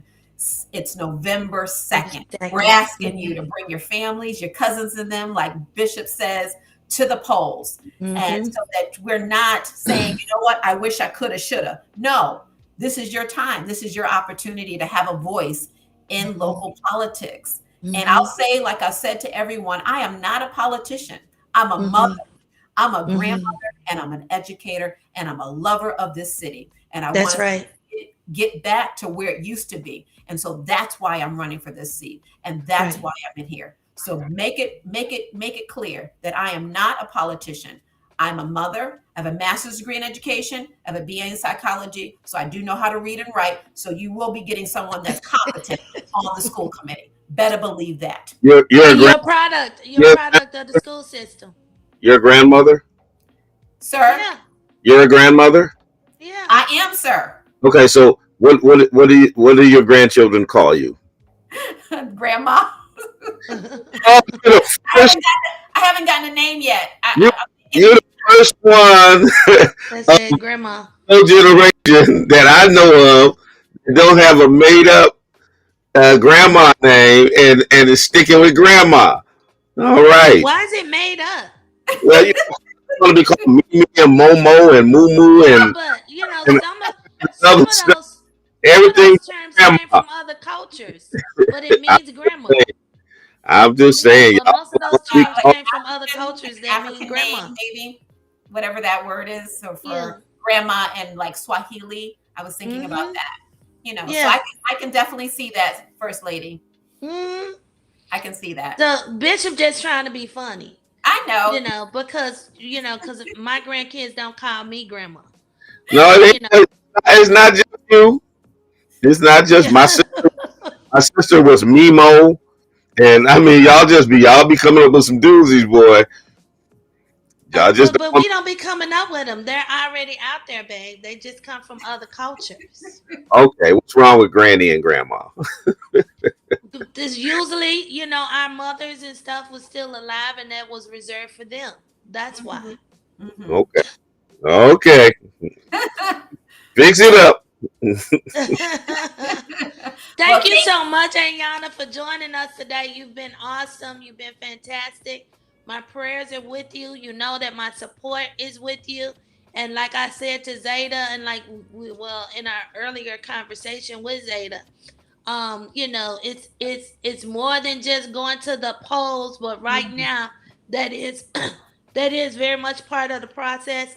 That is very big right now, that we gut up and we go to the polls. And so I've been telling people to not only go to the polls, but make a commitment to bring somebody or somebodies with you. You know, so make a commitment, make plans, make arrangements. Like today, Yes. you know that the office is going to be open tomorrow between Yes. 9 and 4. Call somebody today and say, "You want me to pick you up and bring you to the early voting polls at City Hall tomorrow with me? I'm going at 10 a.m. Yep. You want to be picked up? Let's go pick up Sister Susie, and we can pick up Sister Karen, and we can pick up Sister Paula, you know, and all four of us can fit in the car together, and we can go to the polls and we can vote together. Make it a party. Collect your Make it a lunch. That's Make right. it a do That's right. whatever you Collect your need to cousins. do. Right, you know, bring your cousins in them, bring your sisters in them, bring your brothers in them, bring your children in them. You know, whatever. 18 and older, bring your children in them that's registered to vote. Bring them to the polls with you. You know, bring them to the polls with you. Make it a party. Make it an event. Make it an event, you know, or whatever. It's very much a part of, I've been saying this to the saints. I've been saying this to those of us who, you know, believe in God. You know, I've been saying that that's very much a part of our worship. That's very much a part of our worship. So to be civically responsible is very much a part of our worship. It's very much a part of who we are as a people. And I just don't want to give the enemy any satisfaction. So since they spending all of this time and money to keep us from voting, I'm not gonna give them the satisfaction. I'm gonna do whatever I need to do to vote, you know, and make sure that those that are around me, that I have influence over, that they get to the polls and that they vote also, because I'm not giving the enemy any satisfaction. None whatsoever. That's right. He's doing all that he can to keep me from voting. So that means that I'm going to vote because he don't want me to vote. So I'm gonna do what he don't want me to do. You know, so that's right. And I want to say really quickly, thank you to those that have already voted. We appreciate you. We thank you, Bishop. Thank you so much for your confidence, for your vote. I appreciate that. And again, I'm going to do my very best if, in fact, you all decide, because it's up to the voters on if you want me. And so I'm excited, and I'm going to, like I said, fight and do my very best. And I'm going to bring all of you along this ride with me every step of the way. I will be reporting back to all of you. I will make sure that you're in tune, make sure that you know what's happening on the school committee as it relates to different policies and procedures and all sorts of things. I will make you informed. I will communicate effectively with all of you. And I will work with my colleagues that are on there already. Shout out to Latonia Naylor and Denise Hurst, who have been extraordinarily well in terms of making sure that our community is voted in the right direction. And so I want to say thank you also to Barbara Gresham and to the school committee itself, you know, for its leadership in terms of our schools. But we've got to take it to the next level now. And so we're ready to bring in the new guard, if you will. And so here we are. Here we come, marching in. Let's go. Let's go. Let's go. Let's get to the polls this week. We have early voting all week, even today. Today, Tuesday, Wednesday, Thursday, Friday. Get down to City Hall before 4 o'clock. I believe it's 5:30 on Thursday. But get down to City Hall. Make those plans, make those arrangements to not only get your behind down to the polls, but bring somebody with you. That's right. Thank you so much. And it's been a pleasure. Everyone have a wonderful rest of the day. And thank you so much for this opportunity to share a little bit about my campaign. And don't forget to vote November 2nd. Thank you, Ayana. Peace. God bless you. God bless you too. Peace. All right. I need brunch. I got to get some sustenance. I need brunch. I need some sustenance. You always talking about food at the end of the show. Yeah, well, Stay No. focused for a minute. Can you focus? I am focused. I'm focused on my stomach Let's grumbling. end the show How about that? before you start talking about your stomach. Hey, Well, everybody. Thank y'all for joining Justice and Flow today. Thank you so much for listening. I hope that you got some we hope that you got the right information that you need to make sure that you're doing what you need to do to be civically responsible in your respective community, or certainly, right now in the city of Springfield with this election coming up. It is critical, Black folk. I'm talking to my people right now. It is critical that we get out there and we vote this election. I believe, Bishop, I wanted to say this too. I believe, and I did a little bit of research. I can't say that I did a thorough research, but I did a little bit of research to validate the fact that this is the largest slate of Black and brown, but Black candidates running for municipal office in the history of Springfield, Massachusetts. In the history of Springfield, Massachusetts. And so I think that is a reflection of what ward representation certainly has done for our city, and we certainly want to acknowledge you, Bishop, for the fight of ward representation. And so what we want to do now is finish this fight. That's what we want to do now. We want to make sure that we finish this fight. We've started the fight. My grandmother taught me not to ever start nothing that I don't finish. So I want to finish this fight, Bishop. We started this fight, and so now it's time to finish it. We started it with ward representation, and so now it's time to take us to the finish line. So, we're part of that group of people, that generation that's supposed to take us to the finish line. And let me also say this.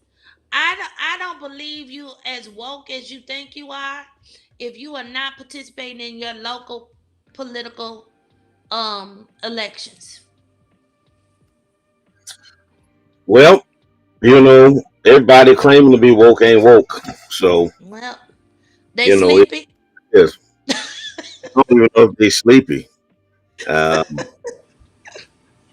in the Matrix. The Matrix. They thought they was woke, but they was actually knocked out.